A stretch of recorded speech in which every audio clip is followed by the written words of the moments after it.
কুত্তা যেমন লাঠি ছাড়া কিছু বুঝে না, এগুলাও লাঠি ছাড়া বুঝে না। এই জন্য আল্লাহ তাআলা মুসা আলাইহিস সালামকে মুজিজাও দিয়েছেন কি? লাঠি, যেন সোজা থাকে। এগুলো এতই তোর ছিল, নবীকে তো জ্বালাইছেই। নবী দুনিয়া থেকে চলে যাওয়ার পরে এখনো এই জায়ত ইসরায়েলে বয়ে সারা দুনিয়ার মুসলমানকে জ্বালাইতেছে। এগুলি মুসা আলাইহিস সালামের সেই রেখে যাওয়া পচা উম্মত গুলা। তো মুসা আলাইহিস সালাম ঠান্ডা নবী না গরম? কারণ এত ইতরামি করছে, আইসা শেষ পর্যন্ত কালিমা লাগাইছে কার গায়ে? মুসা আলাইহিস সালামের গায়ে নারী কেলেঙ্কারির দাগ লাগাইতে চাইছে। মুসা আলাইহিস সালাম আর কিচ্ছু কয় নাই, মেজাজ খারাপ হয়ে সোজা আল্লাহর কাছে, আল্লাহ পাওয়ার দেন, পাওয়ার দেন, পাওয়ার পাওয়ার। কি এর পাওয়ার? পাওয়ার দেন। পরে আমি খাইছি আজকে। আল্লাহ পাক কয়, আচ্ছা ঠিক আছে, তোমার পাওয়ার দিয়ে দিলাম, মাটি তোমার কথা শুনবে, যাও। মুসা আলাইহিস সালাম গায় মাটি, এবলাই, ওরে খা, ওরে গিল। বলার সাথে সাথে কারুনের এই গোড়ালি পর্যন্ত, এই টাকনো পর্যন্ত মাটি গ্রাস করছে। হাদিসের মধ্যে আসে, কারুনের যে বিশাল বিশ্ব গোডাউন বানানো ছিল সোনা দানা হীরা জহরতের, ওই আঙ্গিকে যেই পরিমাণ ওনার শরীরের যে দৈর্ঘ্য, সেই হিসাবে ওটা যত পার্সেন্ট, এটা অত পার্সেন্ট তলে যায়। আর ঠিক ওই তার সমস্ত সম্পদ, ধন সম্পদও ওই অত পার্সেন্ট মাটির নিচে যাচ্ছে একসাথে। মুসা আলাইহিস সালাম বলেন গিল, হাঁটু পর্যন্ত গিলছে। কারণ তামসা করে, হ্যাঁ মুসা ফাজলামির জায়গা পাও না তুমি, মানে এই দুষ্টামি শুরু করছো, কি জাদু মাদু দেখাইতেছ। গিল, কোমর পর্যন্ত গেছে। যখন কোমর পর্যন্ত ডাবছে, কারণ এইবার ডরাইছে, খাইছে রে, এই বেটা তো মনে হয় ছাড়বে না, আজকে আজকে তোমার ডুবেই ছাড়বে। এখন কান্নাকাটি করে মাফ চাওয়া শুরু করছে, মাফ করে দাও মুসা, ভুল করছে, আর কোনোদিন করবো না। গিল, বুক পর্যন্ত গেছে, গিলাইতে গিলাইতে একদম থুতনি পর্যন্ত। কারণ তখনও মাফ চাইতেছে, কোনো মাফ নাই, একদম গিলায় মাথা পর্যন্ত ডুবাই দিছে। যাইতে যাইতে যাইতে হাদিস শরীফের মধ্যে আসে, কিয়ামত পর্যন্ত কারুনের ধন সম্পদ এবং কারুন মাটির নিচে এভাবে ডাবতে থাকবে। ফাখাসাফনা বিহি ওয়া বিদারিহিল আরদ, তার পুরা বাড়ি ঘর সহ তাকে আমি কি করেছি? মাটিতে ধসিয়ে দিয়েছি। যখন শেষ হয়ে গেছে, আল্লাহ তাআলা মুসা আলাইহিস সালামকে কয়, মুসা এতবার তোমার কাছে মাফ চাইলো, একটা বার মাফ করলা না? হে যদি শুধু আমার কাছে একবার কইতো তো মাফ করে দিলাম। আসলে আল্লাহ তো জানে হে মাফও চাইবো না, মাফও করুন লাগবো না। ঠিক কি ঠিক না? আল্লাহ জানে কি জানেন না? জানেন তো। কিন্তু এই ঘটনা কেন শোনাইলেন আমাদেরকে? এই জন্য শোনাইছেন, বান্দা কারুনের মতো জঘন্য অপরাধীও যদি আল্লাহর কাছে মাফ চাইতো, আল্লাহ মাফ করে দিতেন। অতএব তোমরা কার কাছে মাফ চাও? যত বড় গুনাহ হোক না কেন, হতাশ হইও না, মাবুদ এর চেয়ে বড় ক্ষমাশীল। কারুন আজও নিচে যাচ্ছে।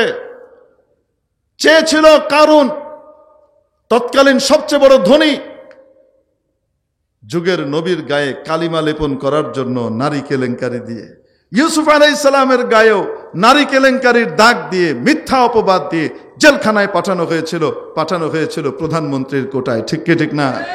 ঠিক তেমনি ভাবে নবীদেরকে যেহেতু এই কালিমার মুখোমুখি হতে হয়েছে, নবীর ওয়ারিসদেরকেও কিয়ামত পর্যন্ত দুষ্ট এবং শয়তানের দল এরকম আক্রান্ত করেই যাবে। ঠিক কি ঠিক না? আমাদের চোখের সামনেই তো তৎকালীন প্রধানমন্ত্রী একজন নেককার পরহেজগার আলিমের বৈধ স্ত্রীকে ধর্ষিতা বানায় দিল, মিথ্যা মামলা দায়ের করাইলো। ঠিক কিনা? মামলাটা ছিল প্রধানমন্ত্রীর কোটায়। এজন্য কোনো জজ, ব্যারিস্টার বা কোনো ম্যাজিস্ট্রেটের ক্ষমতা ছিল না যে এটার বিরুদ্ধে করবে, সঠিক তদন্ত করাবে এবং এটার রিপোর্ট সঠিকভাবে বাস্তবায়ন করবে, এই ক্ষমতা ছিল না। কিন্তু যারা এই চক্রান্ত করেছিল, 16 বছরের জগদ্দল পাথরদের কাউকে খুঁজে পাওয়া যাচ্ছে না। কি জানি কয়, বাটি চালান দিয়েও খুঁজে পাওয়া যাচ্ছে না। ঠিক কি ঠিক না? এত দাপট, এত ক্ষমতা, এত শক্তি, মাত্র 2টা সুটকেস নিয়ে পালায় যাইতে হয়েছে দাদার কোলে। আল্লাহ হেদায়েত করুক, বলে আমিন। আল্লাহ হেদায়েত করুক, বলে আমিন। বুঝার তৌফিক দান করুন। যাই হোক, ওই যে বাদশাহ স্বপ্ন দেখছে, মনে আছে না নাই? সেই স্বপ্ন দেখার পরে বাদশাহ যখন জিজ্ঞেস করছে, কেউ উত্তর দিতে পারে না। ওই লোক বাদশার যে জুসার ইউসুফ আলাইহিস সালামের সাথে জেলখানায় ছিল, সেই লোক জেলখানায় থাকা অবস্থায় একটা স্বপ্ন দেখেছিল। ইউসুফ আলাইহিস সালাম তার ব্যাখ্যা দিয়েছিলেন, একদম অক্ষরে অক্ষরে তা বাস্তবে রূপায়িত হয়েছিল। তার মনে পড়ল, ইউসুফ যেই ব্যাখ্যাই দেন সেটাই তো সঠিক হয়, অতএব এই স্বপ্নের ব্যাখ্যা যদি থেকে থাকে ইউসুফ দিতে পারবেন। বাদশাকে বললেন, মহারাজ অনুমতি হলে আমি জেলখানায় যাই। অনুমতি মিলে গেল। উনি জেলখানায় গিয়ে বলছেন, ইউসুফ আইয়ুহাস সিদ্দিক, ও আমার প্রিয় বন্ধু ইউসুফ, আফতিনা ফি সাব'i বাকারাতিন সিমানি ইয়াকুলুহুন্না সাব'উন ইজাফ ওয়া সাব'i সুম্বুলাতিন খুদরিন ওয়া উখরা ইয়াবিসাত। ওই যে রাজার স্বপ্ন শোনায় বলতেছে, আমি একটা স্বপ্ন দেখেছি ভাই ইউসুফ, আমাকে যদি আপনি একটু এই ব্যাখ্যাটা দিতেন। ইউসুফ আলাইহিস সালাম বলেন, এই স্বপ্ন তুমি দেখতে পারো না। না না না, আমি দেখেছি। আহা, খামাকা বাগাড়াম্বর করো কেন? এই স্বপ্ন তুমি দেখতে পারো না কেন? কার এই স্বপ্ন দেখতে পারেন একমাত্র মিশরের বাদশাহ অথবা মিশরের আজিজ, যিনি খাদ্যমন্ত্রী, উনি আজিজে মিশর দেখতে পারেন অথবা বাদশাহ দেখতে পারেন। এটা ফইন্নির স্বপ্ন না, এটা রাজকীয় স্বপ্ন। এই স্বপ্ন তুমি দেখতে পারো না, সংশ্লিষ্ট না তোমার সাথে। পরে সে স্বীকার করেছে যে হ্যাঁ, বাদশাহী স্বপ্ন দেখেছে। এইবার ইউসুফ আলাইহিস সালাম ব্যাখ্যা দিলেন, শোনো, এই স্বপ্নের মধ্যে আগামী 15 বছরের সিদ্ধান্ত দেওয়া আছে। আগামী 15 বছরের ব্যাপারে মিশরের ভবিষ্যৎবাণী করা আছে। বলা হয়েছে প্রথম 7 বছর বাম্পার ফলন হবে, ফসল হবে। এর পরের 7 বছর ফসল হবেই না, একেবারে দুর্ভিক্ষ দেখা দিবে। এর পরে 1 বছর আবার বাম্পার ফলন হবে। কয় বছর? 7 7 14 এবং 1 15 বছর।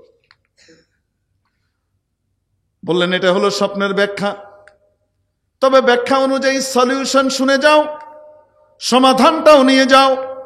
তুমি গিয়ে বাদশাকে বলবে, প্রথম 7 বছর যখন মিশরে বাম্পার ফলন হবে, এই ফসল যেন এদিক ওদিক রপ্তানি না করে, এই ফসল যেন জনতার হাতে সব ছেড়ে না দেয়। কৃষকের যতটুকু লাগে, জনতার যতটুকু লাগে, অতটুকু তাদের কাছে রেখে বাকি ফসলগুলো যেন শীর্ষসহ রাজ্য কিনে নেয়। সরকার যেন, রাষ্ট্র যেন বাকি ফসলগুলোকে কিনে নিয়ে গুদামজাত করে সঠিক প্রক্রিয়াও শিখিয়ে দিলেন। ফি সুম্বুলাতিন, শীর্ষসহ জমা করতে হবে। এইভাবে 7 বছর জনতার কাছ থেকে ফসলগুলো রাষ্ট্র কিনে নিবে, অতিরিক্ত ফসলগুলো কিনে গুদামজাত করে জমা করে রাখবে, মজুদ করে রাখবে। এরপরে যখন 7 বছর ফসল হবে না, জনতা দুর্ভিক্ষের মুখোমুখি হবে, ওই মজুদকৃত জমাকৃত সেই ফসলগুলো থেকে অল্প অল্প করে রাষ্ট্র সুষম বন্টন করবে। তাহলে একটা লোক না খেয়ে থাকবে না, একটা লোকও দুর্ভিক্ষের শিকার হয়ে মারা যাবে না। বাকি 7 বছর আগের জমাকৃত 7 বছরের ফসল খাবে। এরপরে আবার 1 বছর বাম্পার ফলন হবে। খাদ্য নিরাপত্তা আগের মতো আবার স্টেবল হয়ে যাবে, আবার দেশের মানুষ আগের মতো হয়ে যাবে, কোনো কষ্ট আর থাকবে না। এই হলো সমাধান, যাও জানাইয়া দাও। এরপরে কি হলো সেটা আর আমাদের দরকার নাই। যেটা হয়েছে সেটা হয়, এই রকম লোক জেলে থাকতে পারে না। কে বলে? বাদশা বলে এইরকম লোক জেলে থাকতে। ওয়াকাল আল মালিক উতুনি বিহ, বাদশা বললেন, আরে এই মহান ব্যক্তিত্বকে, মহাজ্ঞানী লোকটাকে আমার কাছে নিয়ে আসো। আস্তাখলিসু লিনাফসি, আমি তাকে আমার একান্ত উপদেষ্টা রূপে বরণ করে নেব। উনি আমার উপদেষ্টা হবেন, আমাকে পরামর্শ দিবেন, আমি ওনার পরামর্শে দেশ চালাবো। সুবহানাল্লাহ। ইউসুফ আলাইহিস সালামের মুক্তি হয়ে গেল।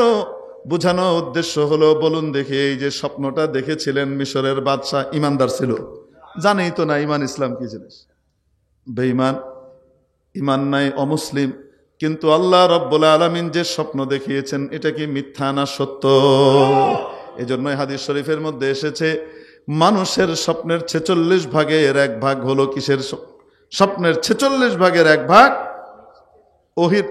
মানুষের যে স্বপ্ন বা স্বপ্ন, এটি হলো ওহির 46 ভাগের 1 ভাগ। আফওয়ান, স্বপ্ন ওহির কত ভাগের 1 ভাগ? এটা হলো এটার একটা ব্যাখ্যা। মেরে মুহতারাম দোস্ত, আজিজ ও বুজুর্গ, এতক্ষণে আমরা বুঝতে পারলাম কার স্বপ্ন ওহী, কার স্বপ্ন ওহী না। আসতে বলেন, নবীর স্বপ্ন, নবী ছাড়া অন্যের স্বপ্ন। আম্মা জান সিদ্দিকা রাদিয়াল্লাহু তাআলা আনহা বলেন, নবীজি সাল্লাল্লাহু আলাইহি ওয়াসাল্লামকে সর্বপ্রথম যে ওহীর সূচনা ঘটানো হয় ভালো ভালো স্বপ্ন দিয়ে, উনি যাই দেখতেন তাই প্রভাত রশ্মির মতো বাস্তবায়িত হয়ে যেত, অক্ষরে অক্ষরে তা বাস্তব রূপ লাভ করত। যার ফলশ্রুতিতে নবীজি সাল্লাল্লাহু আলাইহি ওয়াসাল্লামের কনফিডেন্স এতটা শক্তিশালী হয়েছিল, আল্লাহ তাআলা ওনার কনফিডেন্স গ্রো করিয়েছেন। মুহাম্মদ, তুমি অন্যদের মতো নও, তুমি যাই দেখো তাই বাস্তবে হয়, অতএব তুমি আর অন্যরা এক নও। তা আলাদা করে ওনাকে বুঝিয়েছেন ওনার ইমতিয়াজ। সুম্মা হুব্বিবা ইলাইহিল খালা, আম্মা জান আয়েশা বলেন, এরপরে নির্জনতা হযরত রাসূলে পাকের কাছে প্রিয় করে দেয়া হলো।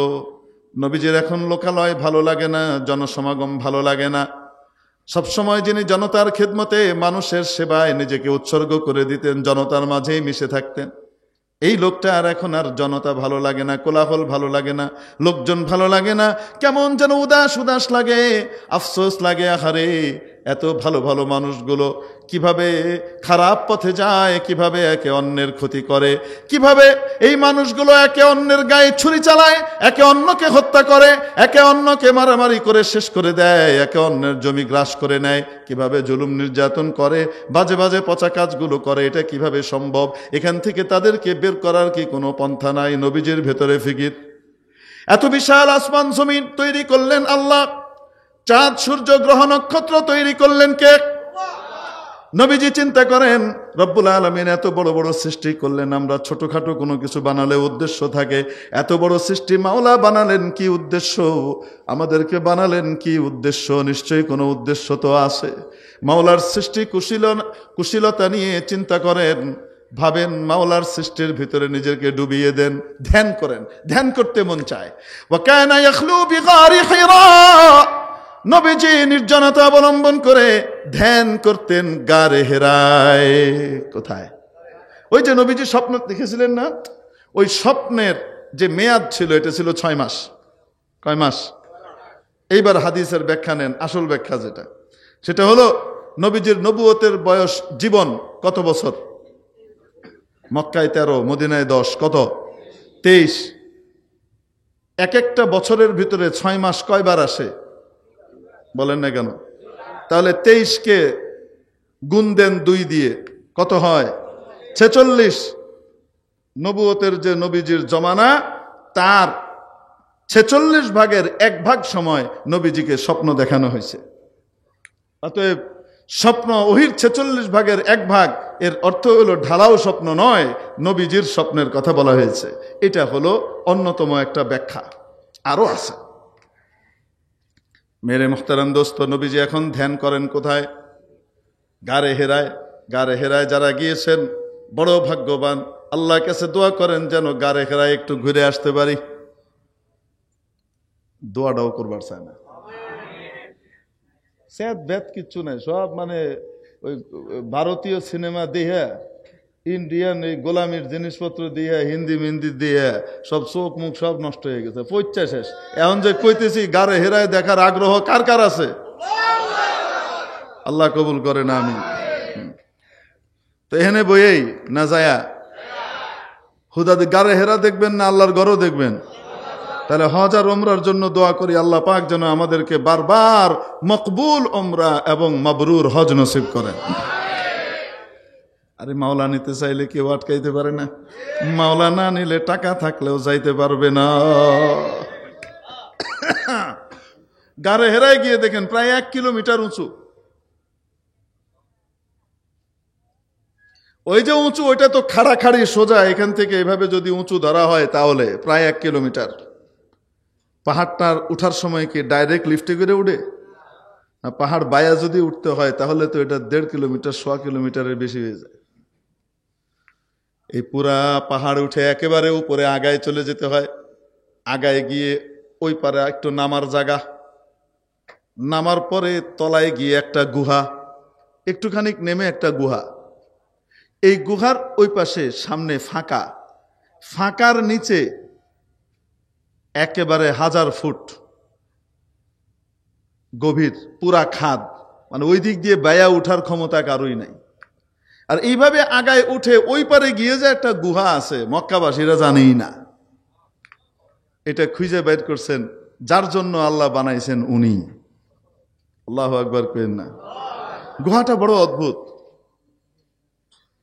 নিচে এতটুকু লম্বা চড়া পাথর বিছানো, কোনো মানুষ বিছায় নেই, আল্লাহ বিছায় রাখছে সমান মসৃণ, কোনো উঁচু নিচু নাই, সুন্দর পাথর। ওই জায়গাতে প্রায় 2 জন মানুষ আরামে ঘুমাইতে পারবে। আর এইভাবে একটা পাথর এই পাশ দিয়ে, আরেকটা পাথর এইভাবে, এই হলো 3 কোণা গুহা। এইখানে দাঁড়িয়ে সামনের জায়গাটা আবার ফাঁকা, পিছন দিয়ে এসে ঢুকা যায়, সামনে কি ফাঁকা। এইভাবে এইভাবে গুহা দিয়ে ঢুকলে সামনে ফাঁকা। আবার একজন মানুষ খুব আরামে দাঁড়িয়ে নামাজ পড়তে পারে। আর ওই ফাঁকা দিয়ে তাকাইলে একেবারে সোজা কাবা শরীফ দেখা যায়। আল্লাহর হাবিব সাল্লাল্লাহু আলাইহি ওয়াসাল্লাম দুনিয়াতে আসার লক্ষ লক্ষ বছর আগে রব্বুল আলামিন তার হাবিবের ধ্যানের জায়গা রেডি করে রেখেছেন। তার হাবিবের উম্মতের জন্য আসমানি যে কিতাব আর গাইডলাইন কোরআন আসবে, সেই জায়গাটা রব্বুল আলামিন কত লক্ষ বছর আগে রেডি করে রেখে দিয়েছে। আল্লাহর হাবিব ওখানে গিয়ে কি করেন? আগডুম বাগডুম করেন, আগডুম বাগডুম ঘোরাডুম সাজে, ঢাক ঢোল জাজর বাজে, বাজতে বাজতে চললো, ডুলি ডুলি গেল, কমলা ফুলির টি, এটা সজ্জি মামার গোনার ডিমটা। কি করেন আপনারা? সজ্জি মামার বিয়েটা, হ্যাঁ, সূর্য মামার বিয়ে দিবে। এই সমস্ত বাজে বাজে পচা পচা জিনিস আমাদের বাচ্চাদেরকে একদম কচি বয়সে শিখানি হয়। এগুলো এক একটা পড়লে এক একটা অক্ষরে 10টা করে সওয়াব পাওয়া যায়। আচ্ছা, 10টা পাওয়া যায় না, একটা তো পাওয়া যায়, একও পাওয়া যায় না। তারপরেও আপনার বাচ্চাটারে কোরআন পড়াবেন না? তারপরেও প্রথমে আপনার বাচ্চাটাকে কোরআন পড়াবেন না? কে কে পড়াবেন? হাত উঠায় দেখান। লিল্লাহি তাকবীর। আপনারা অনেকে হাত উঠাইতে চিন্তা করতেছেন, যাদের এখনো বিয়ে হয়নি তারা সব হাত উঠাই ফেলছে, ছোট ছোট বাচ্চারা। তারা তাদের বাচ্চাদেরকে কি পড়াবে? ইনশাআল্লাহ কোরআন পড়াবে, নিয়ত করছে। ইনশাআল্লাহ এদেরকে আল্লাহ কবুল করবে। মেরে মুহতারাম দোস্ত, আজিজ ও বুজুর্গ, আল্লাহর হাবিব ওখানে গিয়ে ধ্যান করেন, ধ্যানমগ্ন হন। আসমান জমিনের সৃষ্টি নিয়ে, রব্বুল আলামিনের এই সৃষ্ট রহস্য নিয়ে ভাবেন। আল্লাহর মহব্বত আর আল্লাহর ভালোবাসায় একা একা সময় কাটান। ফায়াতাহান্নাসু ফীহ, ওখানে উনি তাহান্নুস করতেন। তাহান্নুস মানে কি? ওয়া হুয়া তাআব্বুদুল লায়ালি যাওয়াতিল আদাদি মিন ক্বাবলি আন ইয়ানসিআ ইলা আহলিহি মিন গায়রি আন ইয়ানসিআ ইলা আহলিহি। অর্থাৎ টানা কয়েকদিন আল্লাহর ইবাদতে লেগে থাকা, সংসার টংসার পরিবারের কাছে আসা ছাড়াই।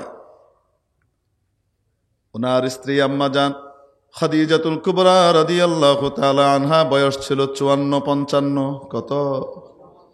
54 থেকে 55 বছর বয়সী এই মহিলা, আমাদের আম্মা জান, নবীজির জন্য 7 দিন 8 দিন 10 দিনের খাবার দাবার পানি নিজে পিঠে করে নিয়ে ওই পাহাড় বেয়ে উঠে দিয়ে আসতেন।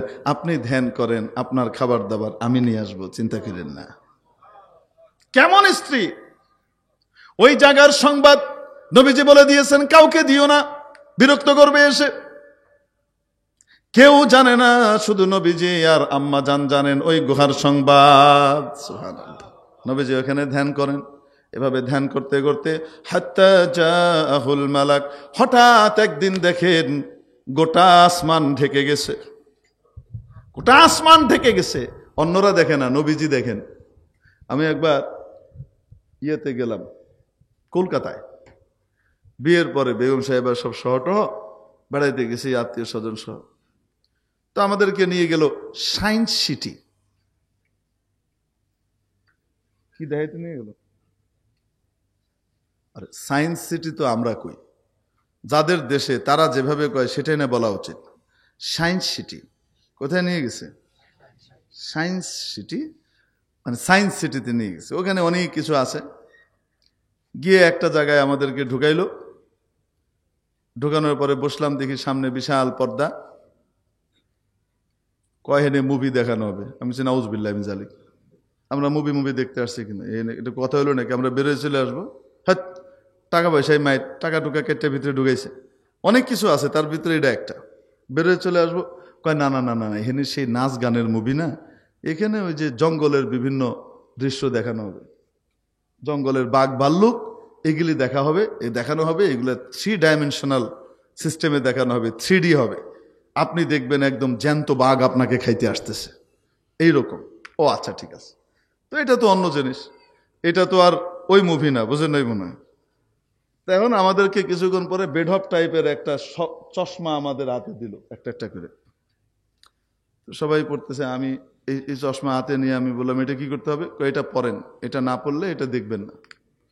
তো যাই হোক, শুরু হলো। এরপরে দেখি জঙ্গলের ভিতরে বাঘ মামা হেঁটে বেড়াচ্ছে, ভাল্লুক আছে, বাঘ হাঁটতেছে, এই করতেছে। মাঝে মাঝে বাঘ এরকম আবার আমাদের একদম কাছে এসে এইরকম করে কি করতেছে, এরকম হাই তুলছে। এই যে একটা হাই তুলছে, তার হাই দিয়ে মনে হইতেছে যে খাইতে এসে, এইরকম ভয় লাগতেছে। তো আমি তাড়াতাড়ি চশমা উঠাইছি, উঠাই দিয়ে কিচ্ছু নাই। ওই টেলিভিশনের মতো যেটা, ওইখানে বাঘ এমনি করতেছে, ওই দিকে কি আয় যায়। কিন্তু বাস্তবে মনে হচ্ছিল যেন খেয়ে লাইতে আইতেছে। বুঝেন নাই মনে হয়? বোঝানোর উদ্দেশ্য হলো এই, যার চোখে চশমা আছে সে একরকম দেখে, যার চোখে চশমা নাই সে তো দেখতে পাচ্ছে না। দুনিয়ার মানুষ যদি এটা আবিষ্কার করতে পারে, রব্বুল আলামিন তার পেয়ারা হাবিবের কাছে যখন ওহী পাঠাচ্ছেন, জিবরিলকে নিজস্ব সূরতে পাঠাচ্ছেন, আকৃতিতে পাঠাচ্ছেন, শুধু নবীজিই দেখবেন, জিবরিলকে আর কেউ দেখবে না, অবস্থা বানাইতে পারেন কিনা? ওই চোখ লাগবে যেই চোখ দিয়ে জিবরিলকে দেখা যায়, ঠিক কিনা? ওই চশমা যার নাই সে জিবরিলকে দেখবে না। ওই চশমা লাগবে, সেই চশমা আল্লাহর হাবিবকে সরবরাহ করেছেন কে? নবীজি হঠাৎ দেখেন গোটা আসমান ঢেকে গেছে, গোটা আসমান ঢেকে গেছে একেবারে। বিরাট আকৃতির কি যেন নিচের দিকে নেমে আসে। মাশরিক থেকে মাগরিব, শিমাল থেকে জুনুব, পূর্ব থেকে পশ্চিম, উত্তর থেকে দক্ষিণ, পুরা জায়গা ঢেকে গেছে। সূর্য দেখা যায় না, আকাশের কোনো কিছু দেখা যায় না। বিরাট কি একটা যেন নিচে নামে। পরবর্তীতে নবীজি জিজ্ঞেস করছিলেন, ওই যে আপনি নামছিলেন, ওইটা আপনার কয়টা পাখা বিস্তৃত করছিলেন? কয় 2টা। জিবরাইল আলাইহিস সালাম কয় পাখা ছড়াইছিলেন? ও এরকম পাখা আপনার কয়টা আছে? বলছে সবচেয়ে ছোট 2টা ছড়াইছিলাম, এর চেয়ে বড় বড় আরো 598টা আছে। মোট 600টা ডানাকার, 300 জোড়া ডানাকার, যার ছোট্টটাই গোটা আকাশ ঢেকে দেয়। এত বিশাল বিশাল ডানাগুলো যেই শরীর কন্ট্রোল করে, ওই শরীরটা একটুখানি কন্যা কেন, সেই শরীরটা কত বড় এবার কল্পনা করেন। জিবরাইল আলাইহিস সালাম উপর থেকে নামছেন, নবীজি তাকিয়ে তাকিয়ে দেখছেন বিশাল কি যেন নামে। আমি আপনি দেখলে তো সাথে সাথেই হার্ট ফেল করে মারা যাইতাম। নবীজির হার্ট অনেক স্ট্রং, শক্তিশালী। এত শক্তিশালী হার্ট পৃথিবীতে আর কারো হয় নাই, হবেও না। হযরত জিবরিল নামেন, উনি দেখেন নামতে নামতে নামতে নামতে জিনিসটা ছোট হতে হতে হতে একদম এসে এটা গুহার ভিতরে ঢুকে গেল। ঢোকার পরে একটা মানুষ হয়ে গেল। ফাতামাসসালা লাহু রাজুলান, কি হয়ে গেল? একজন মানুষের আকৃতি ধারণ করলেন। এবার বলছেন, ইকরা বিসমি রাব্বিকাল্লাযী খালাক, খালাকাল ইনসানা মিন আলাক, ইকরা ওয়া রাব্বুকাল আকরাম আল্লাযী আল্লামা বিল কলম আল্লামাল ইনসানা মা লাম ইয়ালাম। পড়েন, আপনার রবের পক্ষ থেকে আমি ফেরেশতা এসেছি, পড়েন। আপনি বলেন। নবীজি বলেন, মা আনা বিকারি, আমি পড়তে পারছি না। আবার বলাইলেন, পড়তে পারছি না। আবার বলাইলেন, পড়তে পারছি না। নবীজি বলেন, এরপর আমাকে জিবরিল বুকের সাথে জাপটে ধরলেন। জাপটে ধরে এত জোরে চাপ দিলেন, হাত্তা বালাগা মিন্নিল জুহদ আউল জাহদ, এত জোরে চাপ দিলেন যেন আমার প্রাণ বায়ু বের হবার উপক্রম হয়ে গেল, মনে হলো আমি মরেই যাব, এত জোরে চাপ দিলেন। এই চাপ দেওয়ার পরে যখন জিবরিল ছেড়ে দিলেন, নবীজির মুখ থেকে অটোমেটিক সেই ওহির কালিমা বের হয়ে আসলো। কি বুঝালেন রব্বুল আলামিন? আসমানি এলেম আর কোরআন বই পড়ে আর দেখে দেখে, ইন্টারনেট ঘেটে শায়েখ গুগল আর আল্লামা ইউটিউবের কাছ থেকে পাওয়া যায় না। ওগুলা কিছু শব্দের জ্ঞান হতে পারে, আসল আসমানি এলেম পেতে হলে এলেমওয়ালার বুকের সোহবত লাগে। সোহবত ছাড়া এলেম আসবে না। সোহবত ছাড়া নবীকে কোরআনও দেওয়া হয় নাই। জিবরিলের বুকের সাথে যতক্ষণ চাপ না লেগেছে ততক্ষণ জিবরিলের সিনা থেকে নবীজির সিনায় কোরআন আসে নাই। এজন্য দিন শিখতে হবে, কোরআন পড়তে হবে, কোরআন গবেষণা করতে হবে। ভুল পদ্ধতি না, সঠিক পদ্ধতি। সঠিক পদ্ধতি হলো কোরআনওয়ালাদের তত্ত্বাবধানে গিয়ে কোরআনওয়ালার কাছ থেকে দেখে দেখে জেনে জেনে কোরআন গবেষণা করে কোরআন বুঝে কোরআন আমল করার চেষ্টা করা, ঠিক কিনা? আমরা বলি ভুল পদ্ধতিতে করেন না। কোন পদ্ধতিতে করতে হবে? সঠিক পদ্ধতিতে। যাই হোক, জিবরিল আলাইহিস সালাম ওহী দিয়ে চলে গেলেন। রাসূলুল্লাহ সাল্লাল্লাহু আলাইহি ওয়াসাল্লাম এত ভয় পেয়েছেন, মনে করেছেন কোনো বড় জিন টিন আসছে, আমার উপরে জিনের নজর পড়ছে, তাহলে কোন সময় মেরে লাই, ঠিক নাই। মানুষ তো কাঁপতে কাঁপতে কাঁপতে কাঁপতে বাড়িতে এসেছেন এবং জ্বর উঠে গেছে। এসে বাড়িতে বলেন, জাম্মিলুনি জাম্মিলুনি। যখন কারো কাঁপুনি দিয়ে জ্বর আসে তখন কি বলে? ভাই কম্বল দাও, লেপ দাও। একটা দিছে হয় না, দুইটা দিছে, আরেকটা দাও, আরেকটা দাও, বলে কি বলে না? এমন কাঁপুনি। জাম্মিলুনি জাম্মিলুনি, আমাকে কম্বল দিয়ে আবৃত করো, কম্বল দিয়ে ঢাকো। অন্য রিওয়ায়াতে আসে বলেছিলেন, দাসসিরুনি দাসসিরুনি, মোটা কাপড় দিয়ে আমাকে পেঁচাও। যেটাই হোক, কম্বল দিয়ে পেঁচাও। পেঁচানো হয়েছে। নবীজি সাল্লাল্লাহু আলাইহি সাল্লাম আম্মাজান খাদিজাকে একটু যখন শান্ত হয়েছে, আম্মাজান খাদিজা সান্ত্বনা দিচ্ছেন, কি হয়েছে কি হয়েছে? এই হয়েছে, ইন্নী খাশিতু আলা নাফসি, আমি ভয় পাচ্ছি, আমার জানের ভয় ধরেছে আমাকে। আমাকে মনে হয় মেরে ফেলবে কেউ, অথবা মনে হচ্ছে আমার মতিভ্রম ঘটবে, পাগল হয়ে যাব। মনে হচ্ছে জিন আমার ঘাড়ে সওয়ার হয়ে আমাকে দিয়ে যা ইচ্ছা তাই বলাবে, মানুষ আমাকে পাগল বলবে। আম্মাজান খাদিজাতুল কুবরা রাদিয়াল্লাহু তাআলা আনহা বললেন, ওয়াল্লাহ, কখনো আল্লাহ আপনাকে অপমানিত করতে পারেন না, কারণ আপনি আল্লাহর প্রিয় কাজগুলা করেন। ইন্নাকা লাতাসিরুর রহিম, আপনি আত্মীয়তার ছিন্ন সম্পর্ককে আত্মীয়তার বন্ধনে আবদ্ধ করে দেন। যে আত্মীয়তার সম্পর্ক ছিন্ন করে তার সাথে সম্পর্ক জুড়ে দেন। ওয়া তাহমিলুল কাল, সমাজের বোঝা মাথায় উঠিয়ে নেন। যে ব্যক্তি সমাজের বোঝা, তার খাওয়া দাওয়া দেখাশোনার কেউ নাই, তার যাবতীয় দায় দায়িত্ব আপনি নিজ কাঁধে উঠিয়ে নেন, তার সবকিছু আপনি ব্যবস্থা করেন। ওয়া তাহমিলুল কাল, এর এক ব্যাখ্যা হলো মানুষের ঋণের বোঝায় যখন সে নতজানু হয়ে যায়, তার ঋণ পরিশোধের দায় দায়িত্ব আপনি কাঁধে তুলে নেন, তার ঋণ পরিশোধ করার জন্য চেষ্টা করতে থাকেন। ওয়া তাকরিদ দাইফ, আপনি ধনী গরিব নির্বিশেষে সকলের জন্য আপনার হাতকে উদার করে দেন, আপনার হাতকে উজাড় করে দেন। আপনি মেহমানদারি করেন, গরিবদের তো করেন, ধনীদেরও করেন।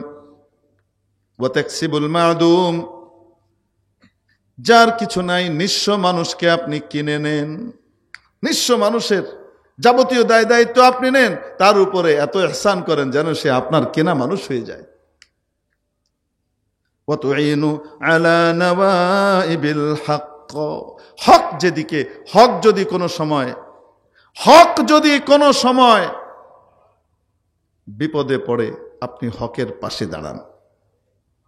সুবহানাল্লাহ বলেন। এতগুলো ভালো কাজ আপনি করেন আর আল্লাহ আপনাকে অপমানিত করবেন? কখনোই হতে পারে না। এই সমাজে তো একটা লোকও নাই আপনার মতো এই ভালো কাজ করার। অতএব আল্লাহ আপনাকে অপমানিত করতে পারেন না। গেলেন, নবীজি একটু শান্ত হওয়ার পরে নিয়ে গেলেন নিজের এক আত্মীয়র কাছে, ওয়ারাকা ইবনে নওফাল ইবনে আব্দুল উজ্জার কাছে নিয়ে গেলেন। নিয়ে গিয়ে বললেন এই এই ঘটনা। নবীজি সাল্লাল্লাহু আলাইহি সাল্লামের কাছ থেকে সবকিছু শোনার পরে, উনি ছিলেন একজন খ্রিস্টান ধর্মযাজক, ঈসা আলাইহিস সালামের সত্যিকারের ফলোয়ার। নবীজির আবির্ভাবের আগ পর্যন্ত কার ধর্ম ছিল? উনি ঈসা আলাইহিস সালামের ধর্ম পালন করতেন যতটুকু ওনার কাছে ছিল। উনি বললেন, যে নামুস, যে ফেরেশতা মুসার কাছে এসেছিলেন, সেই ফেরেশতাই আপনার কাছে এসেছেন, কোনো সন্দেহ নেই। আপনার সমস্ত ব্যাখ্যা আগেকার কিতাবগুলোর মধ্যে দেওয়া আছে সুসংবাদ। আপনি সেই ব্যক্তি। আমি জানি না ততদিন পর্যন্ত আমার জীবন থাকবে কিনা, হায়াত প্রলম্বিত হবে কিনা। যদি আমি বেঁচে থাকি তাহলে অবশ্যই সেই বিপদের সময় আমি সর্বাত্মক শক্তি দিয়ে আপনার পাশে থাকব, কিন্তু মনে হয় আমি টিকব না অতদিন। আপনার দেশের মানুষ আপনাকে বের করে দিবে, আপনার দেশ থেকে আপনার লোকজন আপনাকে কি করবে? নবীজি সাল্লাল্লাহু আলাইহি সাল্লাম আকাশ থেকে পড়ছেন। কি বলেন? আওয়া মুখরিজিয়া হুম, এই মক্কাবাসীরা যারা আমাকে মাথার মুকুট করে মাথায় তুলে রেখেছে, এরা এরা আমাকে বের করে দিবে? এই আমাকে? জি, আপনাকেই বের করে দিবে। কোন নবীকে ছাড়ে নাই, আপনাকেও ছাড়বে না। তবে ওই সময় যদি আমি বেঁচে থাকি, আমার সারা জীবনের সব শক্তি নিয়ে আমি আপনার পাশে দাঁড়াবো। আপনি সত্য নবী, আপনার উপরে নবুয়ত এসেছে, এটা কোনো জিনভূতের কারবার নয়। নবীজি শান্ত হয়ে চলে আসলেন। এইবার যখন ভয় কেটে গেছে, এবার মাওলায়ে পাকের মহব্বত, এই 5 আয়াতের ভিতরে যে মায়া, মমতার ভালোবাসা নবীজির শুরু হয়েছে, পাগল হয়ে গেছেন আরেকবার ওহী পাওয়ার জন্য, আরেকবার মাওলায়ে পাকের সাথে সরাসরি সম্পর্ক হবে। পাগল হয়ে গেছেন, 3 বছর পার হয়ে গেছে, আল্লাহ তাআলা ওহী পাঠান না কেন? যা এসেছে সেটাকে অ্যাবজর্ব করবার মতো সময় দিচ্ছেন। মেরে মুহতারাম দোস্ত, আজিজ বুজুর্গ, 3 বছর পরে আল্লাহ তাবারক ওয়া তাআলা আবার জিবরিলকে পাঠালেন। আল্লাহু আকবার। ইয়া আইয়ুহাল মুদ্দাসসির কুম ফাআনযির, ও মোটা চাদর আবৃত ব্যক্তি উঠুন, উঠুন, ও চাদর আবৃত ব্যক্তি উঠুন, ভয় দেখান, জাহান্নামে যাচ্ছে, ভয় দেখান, জাহান্নামে আটকান। ওয়ারাব্বাকা ফাকাব্বির, আপনার রবের বড়ত্ব বর্ণনা করুন। ওয়াসিয়াবাকা ফাতাহহির, আপনার কাপড়গুলোকে পবিত্র করে ফেলুন। নামাজ পড়ার জন্য কাপড়ের পবিত্রতা লাগে কি লাগে না? এই কয়েকটা আয়াত এখান থেকে নাজিল হলো, নাজিল হয়ে আবার বন্ধ। এই সূরায় আর নাজিল হলো না, এই সূরা পরে নাজিল হবে। কয়েকদিন পরে আবার আল্লাহ ওহী পাঠাইলেন। ইয়া আইয়ুহাল মুজাম্মিল, ও কম্বলওয়ালা,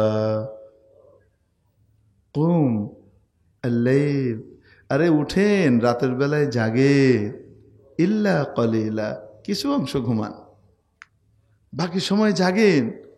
ও কম্বলওয়ালা, আর কত শুয়ে থাকবেন? আরে আপনার সাথে আমার কত মহব্বত আর ভালোবাসার একাকিত্বের কথাবার্তা আছে না, সেগুলো বলবেন কখন? আসেন, রাতের বেলায় এই নির্জনে আমি আর আপনি কথা বলবো, আসেন। বান্দা যখন রাতের বেলা তাহাজ্জুদের দাঁড়িয়ে মাওলার সাথে কথা বলে, তাহাজ্জুদের নামাজ পড়ে, মাওলায়ে পাকের সাথে তার সরাসরি কথা হতে থাকে। রাতের বেলা সেই মায়া, মমতা, মহব্বতের আদান প্রদানের সময়,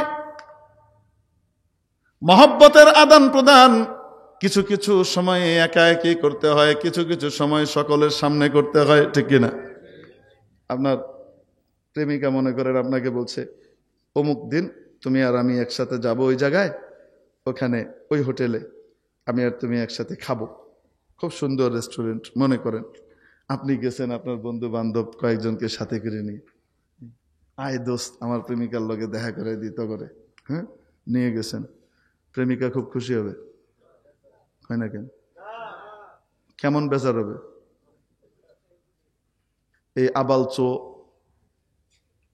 এটার তরে আমি সারা দুনিয়ার লোক লইতে গেছি? তোমার সাথে আমি একাকি কিছুক্ষণ কথাবার্তা কমই তুমি দুনিয়ার লোক লইয়েছো, বুঝেন নাই মনে হয়? তো মহব্বতের কিছু সময় কিছু কথাবার্তা একা একই লাগে, ঠিক কিনা? আবার কিছু সময় আছে যখন ভালোবাসার মানুষটা চায় আমাকে যে সে ভালোবাসে এটা সকলকে চোখের সামনে দেখিয়ে ঘোষণা করুক, আই লাভ হার, আমি তাকে ভালোবাসি, এটা মুখের সামনে সবার সামনে বলুক। চাই কি চায় না? এই জন্য রব্বুল আলামিন নামাজ দিলেন ভালোবাসার কথাবার্তা বলার জন্য, 5 ওয়াক্ত ফরজ নামাজ দিলেন পুরুষকে সকলের সামনে ঘোষণা কর আমার ভালোবাসার। রাতের বেলা তাহাজ্জুদের সময় শুধু একা একা আমার কাছে আহে, আমি আর তুই আলাদা কথা বলবো, বুঝেন নাই মনে হয়? এই জন্য হানাফি মাযহাবে তাহাজ্জুদের নামাজের মধ্যে জামাত মাকরু, বুঝেন নাই মনে হয়? তাহাজ্জুদের নামাজ ফরজ না নফল? নফল। এই জন্য মাকরু, কারণ এই নামাজ হলো একাকী মাওলার সাথে ভালোবাসার ভাব আদান প্রদানের। এই নামাজের ভিতরে দল বাইন্দে বন্ধু বান্ধব লয়ে যাওয়ার নাম না। আসু আমরা দেখাই, আমরা নামাজ পড়ি, আমরা আল্লাহকে ভালোবাসি, আল্লাহ এসছি সবাই মিলে। ওই বেটা সবাই মিলে তো 5 ওয়াক্ত দিছি, অনাইসকে। ইয়া আইয়ুহাল মুজাম্মিল, ও মুজাম্মিল, ও আমার প্রিয় কম্বল আবৃত বান্দা, আমার পেয়ারা হাবিব, একটু ওঠেন। আল্লাইলা, রাতের বেলা, ইল্লা কলিলা, গোটা রাত আমার কাছে কাটান, অল্প সময় বাদে কিছু সময় ঘুমান। সাহাবীরাও নবীজির তাহাজ্জুদে দেখে সারা রাত সাহাবীরাও তাহাজ্জুদ করতেন। আল্লাহু আকবার বলেন না? 9 বছর পার হয়ে গেল, 10 বছর পড়ে গেল, সারা রাত সাহাবীরা নামাজ পড়েন, ঘুমান না, একটুখানি ঘুমান। আল্লাহ রব্বুল আলামিন এইবার সকলের জন্য একটু সহজ করে দিলেন, পরের আয়াতগুলা নাজিল করলেন। নিসফা, সারা রাত লাগবে না, অর্ধেক রাত দাঁড়ান। আবিন কুসমিনহু কালিলা, অথবা আধা রাতের চেয়ে একটু কম দাঁড়াইলেও হবে। বেশিরভাগ ঘুমাইলেন কিছুক্ষণ, অথবা বেশিরভাগ নামাজ পড়লেন, অল্প সময় ঘুমাইলেন, এটাও করতে পারেন। অর্ধেকের চেয়ে একটু বেশি নামাজ পড়লেন, অর্ধেক সময় ঘুমাইলেন। তারপরে সাহাবীরা রাতের বেলা ঘুমানো শুরু করলেন। আল্লাহু আকবার কইেন না? তাহলে তাহাজ্জুদের নামাজ কার সাথে কথাবার্তার জায়গা? এই নামাজ পড়তে কে কে রাজি আছে? লিল্লাহি তাকবীর।